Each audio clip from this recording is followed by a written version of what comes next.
My son abandoned me for his new family, but he missed one crucial detail. True story. Have you ever poured your entire being into raising a child, only to watch them as an adult slowly turn away? Not in a sudden dramatic rebellion, but in a gradual, almost imperceptible drift, pulled by the currents of a new relationship, until the person you knew and loved is just gone? Have you seen the light in their eyes dim a little more with each manipulative whisper, each cutting remark from their spouse, until the son or daughter you cherished simply vanished? I have. Oh, I've lived through it.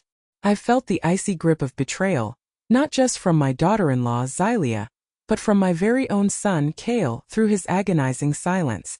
For years I told myself it was for peace, for family harmony that I had to endure. I bit my tongue so hard I tasted blood more times than I care to count, the metallic tang a constant reminder of the words I couldn't speak. I swallowed my pride, my dignity, my own needs, all for the illusion of a happy family, for the faint, desperate hope that one day, my son would see through the fog that had enveloped him. I was Alara, a retired librarian, a woman who had always found solace in the quiet comfort of books, in the rustle of turning pages, and the scent of aged paper. My life had been a tapestry woven with threads of gentle routine, thoughtful reflection, and a deep, abiding love for my family. My small, cozy home, filled with overflowing bookshelves and the soft glow of reading lamps, was my sanctuary. Every morning, I'd wake to the chirping of birds, brew a cup of herbal tea, and spend a peaceful hour with a classic novel before starting my day. My life had been dedicated to nurturing Kale, to providing him with every opportunity, every ounce of love a mother could give. I remembered countless hours spent at his bedside, reading him stories, helping him with homework, cheering him on at his school plays and soccer matches. I worked extra shifts at the library, saved diligently, and made countless small sacrifices, all to ensure he had the best education, the chance to pursue his passions. I always believed that love, true, unconditional love, was an unbreakable bond, a sacred covenant between a mother and her child. It was the foundation of my world, the unshakable truth I held on to. But then Xylia entered our lives, a whirlwind of designer labels, social media perfection, and an almost aggressive ambition that shimmered around her like a force field. She swept into Kale's life and by extension, into mine like a storm front, promising excitement and glamour, but leaving a trail of quiet destruction in her wake. Slowly, painstakingly, she began to chip away at that bond, piece by painful piece. She was like a slow-acting poison, invisible at first, then spreading through our family until it infected everything. I saw it happening, but like a deer caught in headlights, I didn't know how to stop it. I kept thinking, this can't be happening. Not to us. Not to my Kale. I clung to the memories of a sweet, considerate boy, a young man who once sought my advice, who laughed freely and held my hand tightly. I hoped that version of him would somehow re-emerge, shaking off the influence that had so thoroughly consumed him. But they didn't know, did they? They didn't know the depth of my patience, the quiet strength I possessed, a resilience forged in years of navigating life's quiet trials. And they certainly didn't know I would be the one to write the final, devastating chapter of their story. They had no idea what was brewing beneath my quiet demeanor, what cards I held close to my chest. They were so busy congratulating themselves on their perceived victory, on casting me aside, on reducing me to an afterthought, that they completely overlooked the one crucial detail that would unravel their entire world. And you think this was the first time?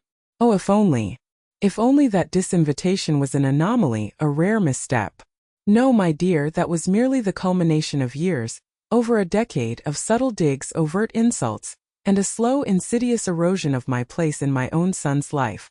When Kale first introduced me to Xylia, she was dazzling, vibrant, and I admit a little overwhelming. She exuded an aura of self-importance, her eyes constantly darting around, seemingly cataloging every detail of a room, every person as if assessing their worth. She spoke endlessly of her dreams of becoming a social media sensation, of a life filled with luxury, influence, and the validation of thousands of online followers. I, a simple librarian who loved her quiet books, found her world dizzying, a cacophony of shallow aspirations. But I wanted my son to be happy, truly happy, so I welcomed her.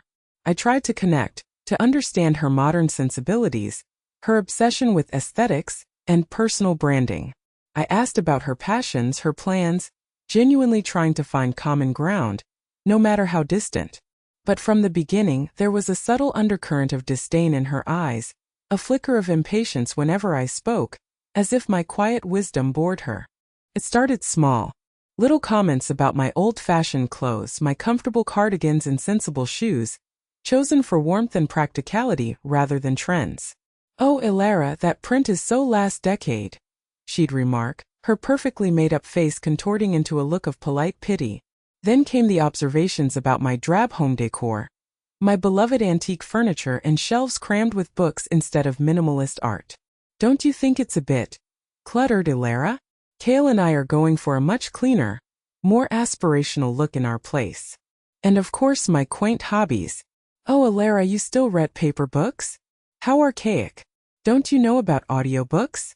Or better yet, just scroll through TikTok for your daily dose of wisdom," she'd trill, usually followed by a loud theatrical laugh that grated on my nerves like fingernails on a chalkboard.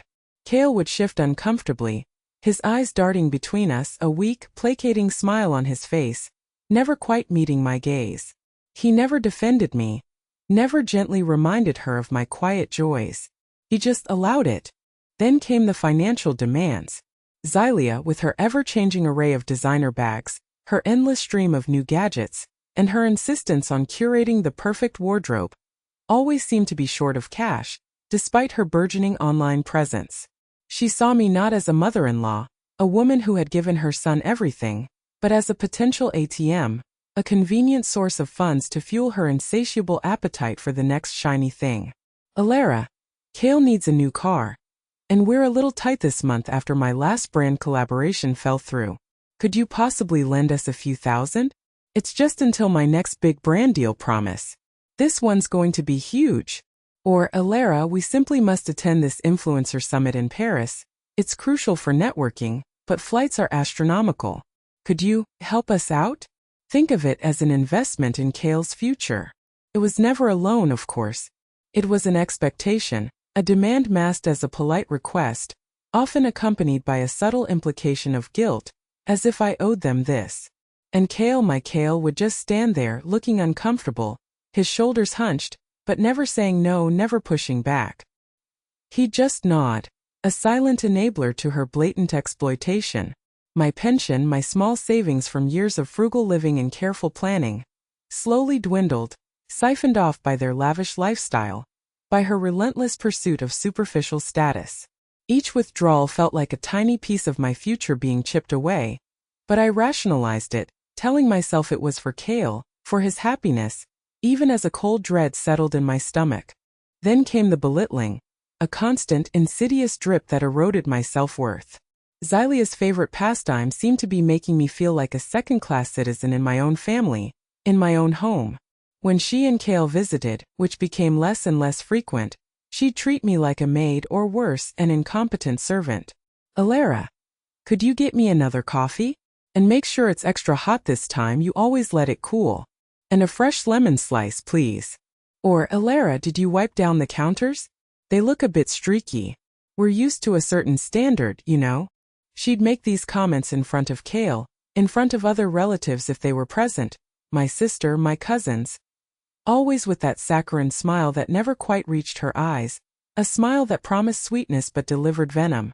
She'd boast incessantly about her latest designer purchases, her exotic vacations to places she couldn't even pronounce correctly, her collaborations with luxury brands, all while making pointed remarks about my simple life. "Oh, Ilara, you wouldn't understand. It's a different world when you're dealing with haute couture, not dusty old books and knitting patterns. Our aesthetic is very high-end, very exclusive." I remember one Christmas Eve a few years ago. I had spent days carefully selecting and wrapping gifts, my heart pouring love into each choice. For Kale, a first edition of a beloved sci-fi novel he'd mentioned years ago, and for Xylia, a beautiful hand-knitted shawl in soft alpaca wool, a labor of love that had taken me weeks. She arrived draped in a faux fur coat that trailed behind her like a royal cape, her fingers sparkling with diamonds, carrying a tiny purse that probably cost more than my annual pension. She looked at the modest gifts I had carefully chosen for them, things I knew Kale would appreciate, and sniffed dismissively. "Oh, Another sweater, Ilara? How practical. And a book? Kale, darling, didn't we agree you're meant to be building your brand, not burying your head in outdated fiction? Kale again just smiled weakly, a shadow of the boy who used to eagerly tear open my gifts. He didn't defend my efforts, didn't acknowledge the love behind my simple, heartfelt gifts. He just averted his eyes, as if he'd been conditioned like a pet, to simply accept her behavior, to never challenge her. The silence from him was a physical blow, a confirmation that her words, her judgment, were his new truth. My relatives, sitting awkwardly in the living room, avoided my gaze, clearly uncomfortable but unwilling to intervene. That evening I retreated to my room, the unsaid words a bitter lump in my throat, the shawl crumpled in my hands, its softness a cruel mockery of the warmth I had intended. The isolation was perhaps the cruelest tactic. Xylia slowly, subtly began to cut me off from Kale, severing the umbilical cord of our relationship, thread by painful thread. Family dinners, once a cherished tradition, became rare, then non-existent. My calls to Kale went unanswered for days, or he'd quickly say he was busy and hang up, his voice tinged with a strange, nervous haste. Invitations to their home became scarce, and when they did happen, I felt like an outsider, an unwelcome guest tolerated only out of obligation. Xylia would steer conversations away from me, interrupt me mid-sentence with a jarring laugh, or simply ignore me altogether, focusing all her attention on Kale or her phone, tapping away at some urgent social media post. She would plan events and trips with Kale, explicitly not inviting me, then post joyous photos online, rubbing my exclusion in my face with saccharine captions. I would see pictures of them on exotic beaches, at lavish parties, always tagged with captions like "my beautiful family" or "living our best life." A family that clearly no longer included me, a life I was expressly excluded from. Each photo was a fresh stab, a reminder of how completely I had been erased from their narrative. I tried to talk to Kale. I tried to express my hurt, my loneliness, my growing fear that I was losing him. Kale, why don't you call me anymore? Why do I feel like I'm a burden, an inconvenience? His responses were always vague, dismissive, delivered with a forced cheerfulness that felt hollow. Mom, you're overthinking it. Xylia's just busy with her brand. We're both incredibly busy trying to build something special. It's nothing personal. You know how demanding the influencer world is. He had become a puppet, his strings pulled by Xylia's relentless manipulation, his own voice lost in the echo chamber of her demands. His eyes, once so full of warmth and laughter when he looked at me, now held a distant, almost wary look, as if he expected me to say something Xylia wouldn't approve of. He was no longer my son. He was Xylia's husband, and his primary loyalty, it seemed, was to her brand, to her manufactured reality. He had drifted so far away, caught in her web of materialism and superficiality, that he couldn't see the love, the sacrifices, the very real mother standing right in front of him, aching for a connection. I watched the transformation with a heavy heart, helpless as the son I raised became a stranger, echoing his wife's casual cruelty. It was a slow, agonizing death of a relationship, a bond painstakingly severed, brick by painful brick, until there was nothing left but dust and echoes of what once was. And for years I endured it. I told myself, he's happy. That's what matters. But the truth was I was slowly, silently dying inside, the light in my own eyes dimming with each fresh betrayal. The final insult, the moment the fragile thread of my patience snapped, came wrapped in an email, cool and impersonal, from Xylia's assistant, no less. Not even a phone call, not even a text from Kale. It was an invitation to a family reunion party, followed by a separate, much colder, addendum specifically addressed to me. I remembered the words, burned into my memory as if etched with acid, each syllable a fresh wound. Dear Ilara, we regret to inform you that we will not be able to accommodate you at the upcoming family reunion. Xylia feels that your traditional presence might not quite fit in with the modern aspirational aesthetic we're aiming for. We believe your attendance might ruin the aesthetic of the event. We understand this may be disappointing, but we truly feel it's for the best. We're striving for a very specific vibe, and we want everyone to feel comfortable and aligned with our vision.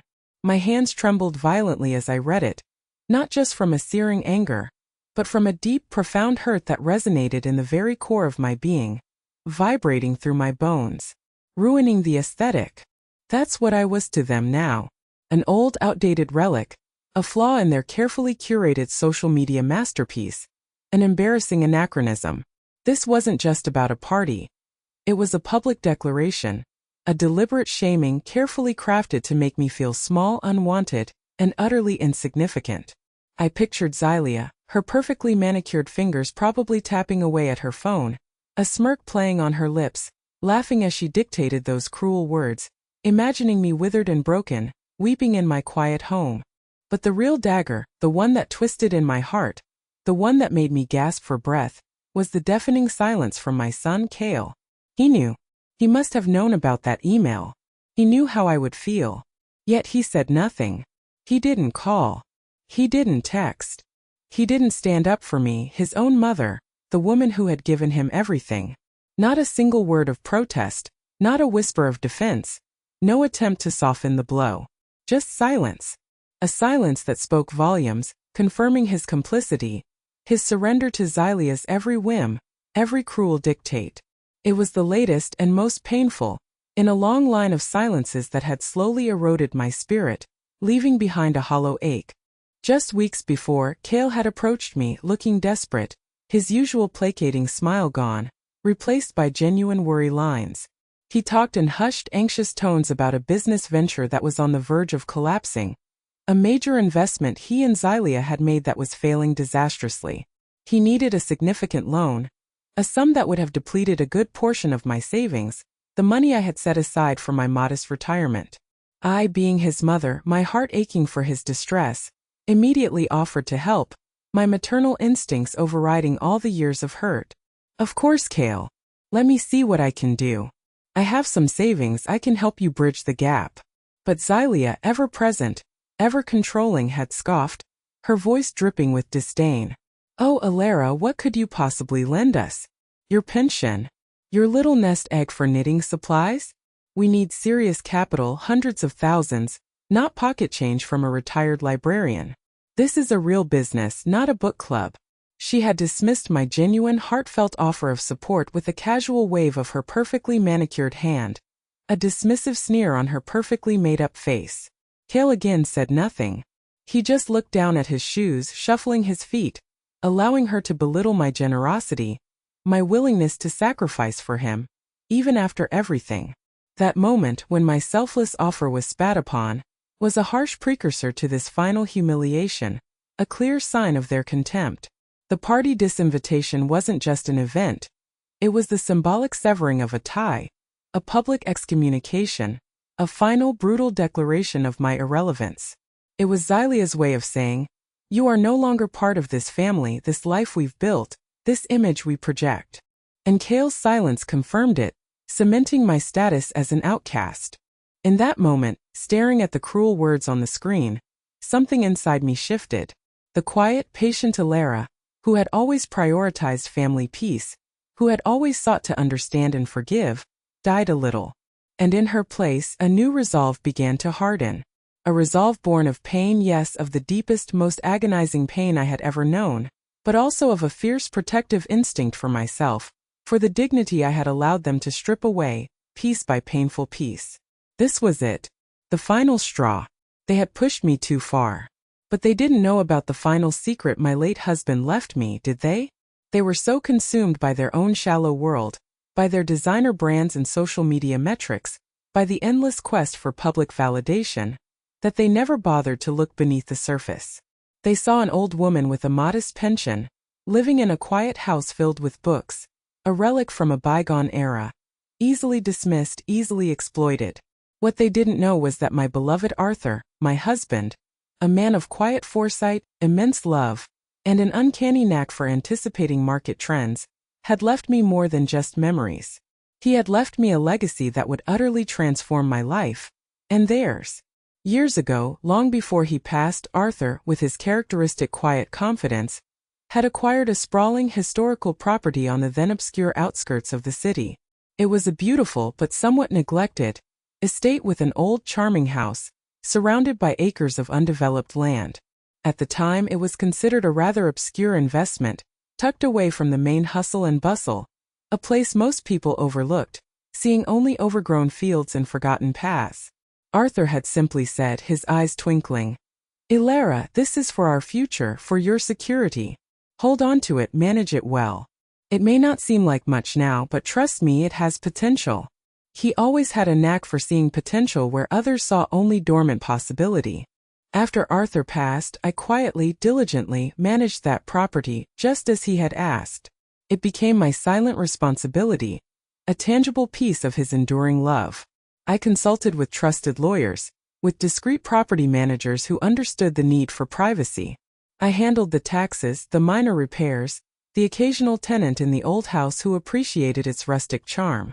It was a quiet burden, a silent responsibility that I carried with me, never mentioning it to Cale or Xylia. Why would I? I knew Xylia. The moment she heard of any asset, she would have demanded to know its worth, would have tried to get her hands on it immediately, concocting some grand scheme that required my capital. Cale, swayed by her, blinded by her allure, would have agreed, pushing me to acquiesce. So I kept it a secret, a precious private legacy from Arthur, a safeguard against an uncertain future, a quiet strength I carried.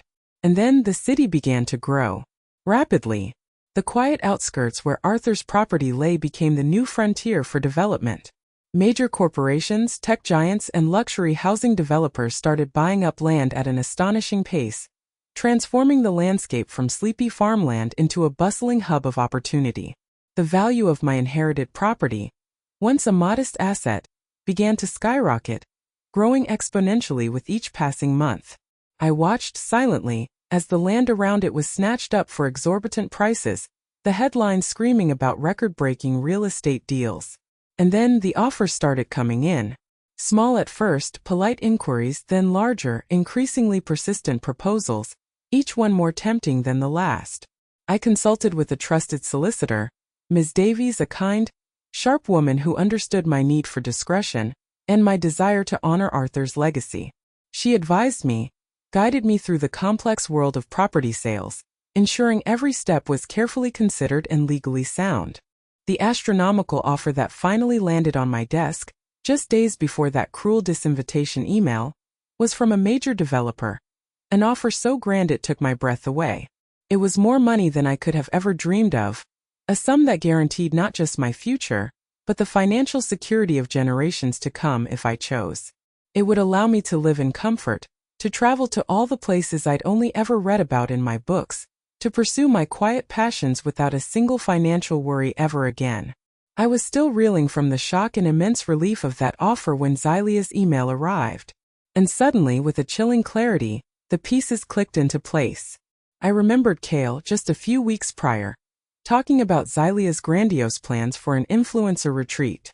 She wanted a sprawling estate, a private haven for her content creation, a place to host lavish workshops and exclusive collaborations with other top-tier influencers. She painted a picture of endless pools, designer interiors, and perfectly manicured grounds. Cale, ever the dutiful husband, ever desperate to please her, had been trying to secure a massive business loan to make her dream a reality, to solidify her place at the apex of the social media world. And I remembered him mentioning that they were eyeing a particular parcel of undeveloped land, a promising spot on the city's expanding periphery, a location they believed was the absolute perfect canvas for Xylia's vision. A spot, I realized with a sudden gut-wrenching jolt, that was right next to, or perhaps even part of, the very land Arthur had left me. The irony was almost too perfect, too cruel. They had been scheming, planning to build their superficial empire on land they didn't know was already mine. Land they had scoffed at my lack of assets, for blind in their arrogance. As I stared at that disinvitation, the words ruined the aesthetic still stinging, a profound sense of clarity washed over me. This wasn't just about a party. This was about their utter disregard for me, their belief that I was disposable, a burden to be cast aside, an inconvenient truth in their carefully constructed fantasy. This was the final undeniable proof that my son, Cale, had chosen his wife's superficial materialistic world over his own mother, over the decade of love and sacrifice I had poured into him. The decision wasn't sudden. It was a slow, simmering fire that had finally burst into a roaring inferno, melting away any last shred of maternal tolerance I possessed. I would sell the property. I would finalize the deal, invest the funds for my own comfortable, peaceful future, a future free from their demands and their scorn. And then, at the precise moment of their greatest need, I would reveal the truth, shattering their carefully constructed world, leaving them with nothing but their crushing debt and a stark, horrifying realization of what they had truly lost, and who they had truly wronged. My plan, long held as a secret safeguard, a quiet promise to Arthur, would now become my ultimate quiet revenge. My heart ached, yes, a deep, persistent ache for the son I had lost, but beneath that ache, a steely resolve had taken root, cold and unyielding. This time I wouldn't be silent. This time I would write the final chapter, and it would be devastatingly definitive. And then the day came, the day everything would be laid bare. It wasn't a dramatic family dinner, no will reading, no grand public announcement designed for theatrical effect. That wasn't my style. My revenge would be quieter, more precise, a surgical strike designed to hit them where it truly hurt. Their wallets, their carefully constructed public image, and the very foundation of their shallow aspirations. The property sale was finalized with astonishing speed, thanks to the developer's eagerness and my solicitor's efficient, meticulous work.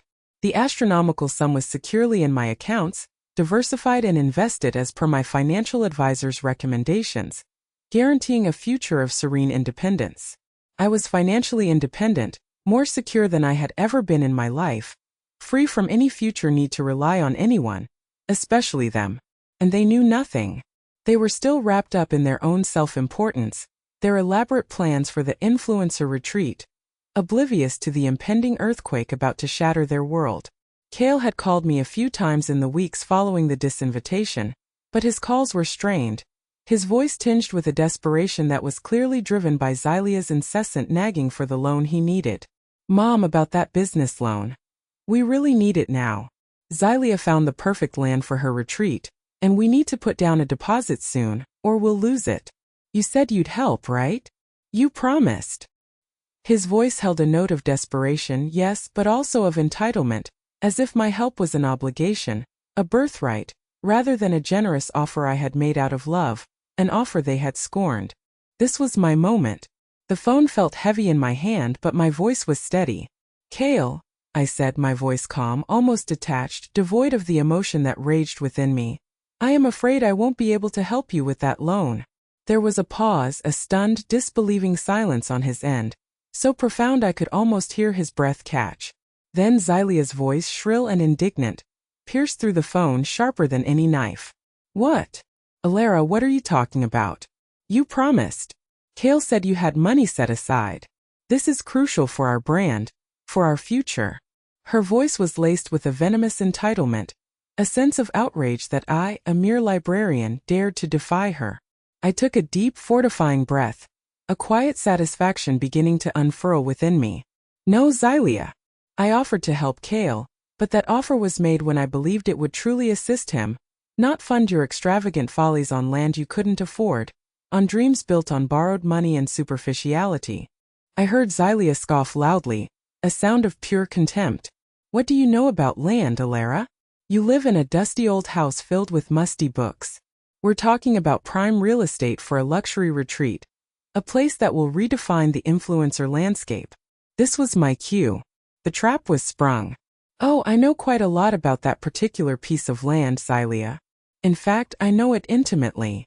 I paused, letting the words hang in the air, allowing a sliver of curiosity, a hint of unease, to creep into their complacent, arrogant minds. "You see, that prime real estate you're so desperate to acquire, that vast undeveloped parcel on the city's northern edge, the one you've been eyeing for your grand influencer retreat, the one you've been trying to secure a massive loan for? That land, my dear, was mine. It was bequeathed to me by Arthur years ago.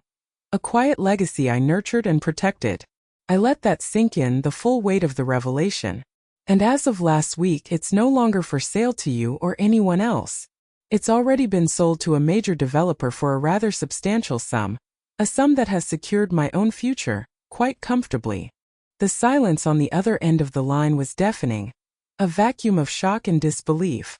I could almost hear Xylia's jaw hit the floor, the click of her meticulously crafted world shattering. Then came a strangled gasp, followed by a series of choked, disbelieving noises, like an animal caught in a snare. Cale, bless his heart, managed to stammer, his voice thin and broken. What are you saying? That land? Your land? But you never said anything. We thought you had nothing. You let us think you had nothing.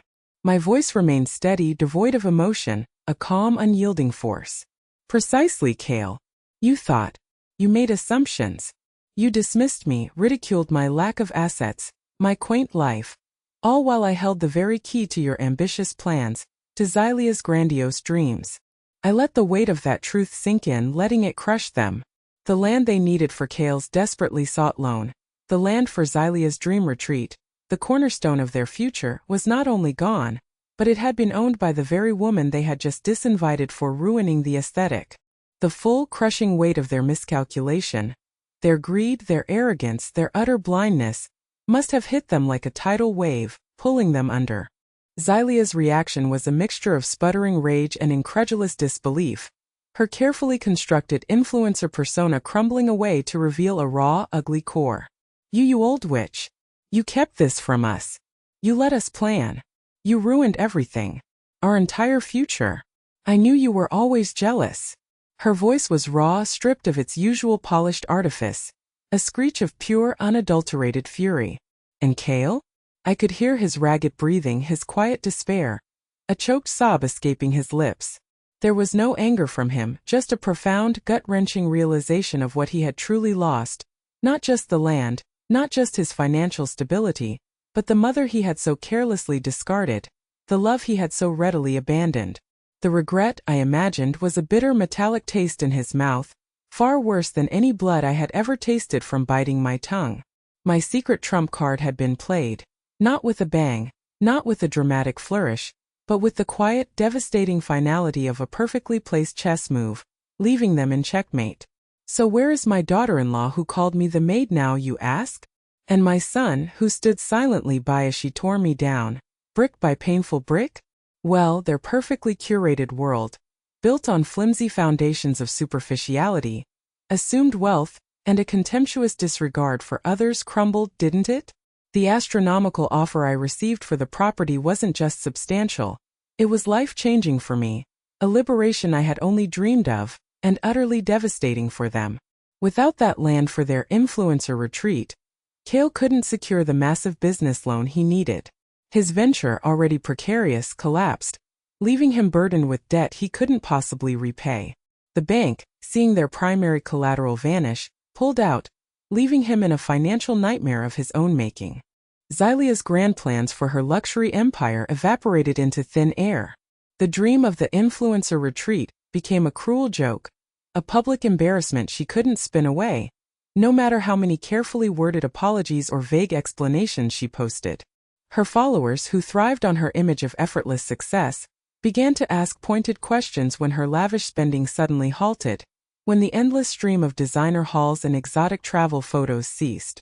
Brand deals dried up, companies wary of associating with someone whose carefully constructed facade had so publicly cracked.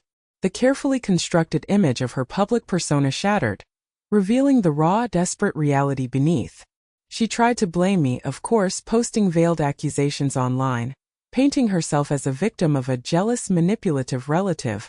But the truth, even distorted through her filter, was too damning. Her reputation, once her most prized asset, was irrevocably tarnished. She was no longer the queen of effortless luxury.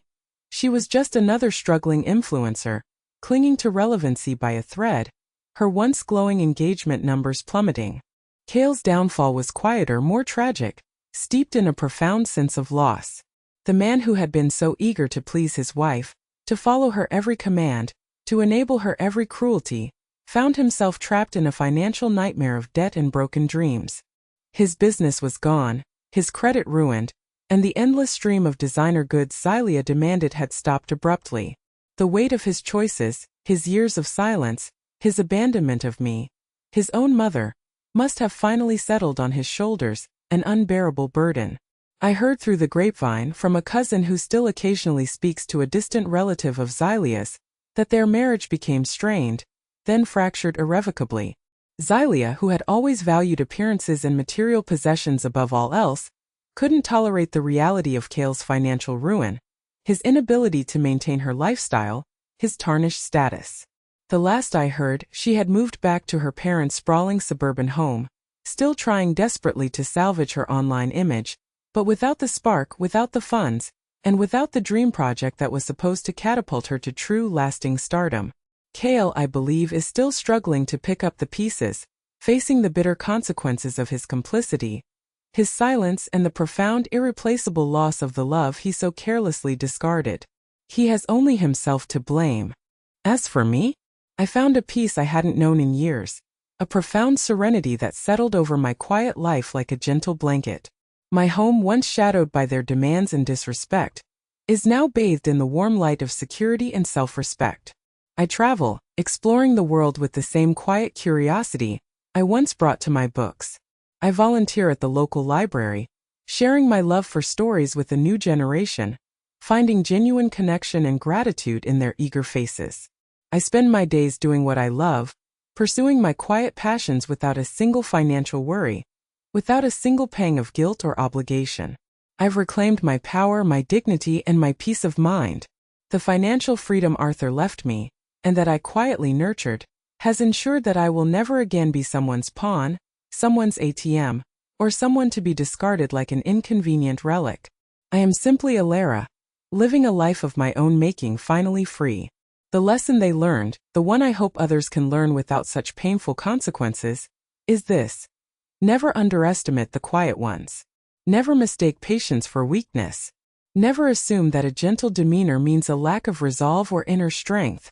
And most importantly, never test anyone's patience to its absolute limits, especially not a mother's, especially not a mother you have repeatedly scorned and discarded. Because sometimes the person you dismiss as insignificant, as irrelevant, holds the very key to your future, and they might just decide with quiet, devastating resolve to lock you out forever. Are there any other mothers out there who have forgotten themselves for the sake of their children's happiness, only to find that happiness was a fleeting, one-sided illusion? Who have sacrificed their own peace for the illusion of family harmony, only to be cast aside when they no longer served a purpose? If my story resonates with you, know that you are not alone. Our channel is filled with similar stories of life lessons learned, of quiet strength found, and of dignity reclaimed. Don't forget to subscribe, turn on notifications so you don't miss our next story, and share your own troubles and thoughts in the comments below.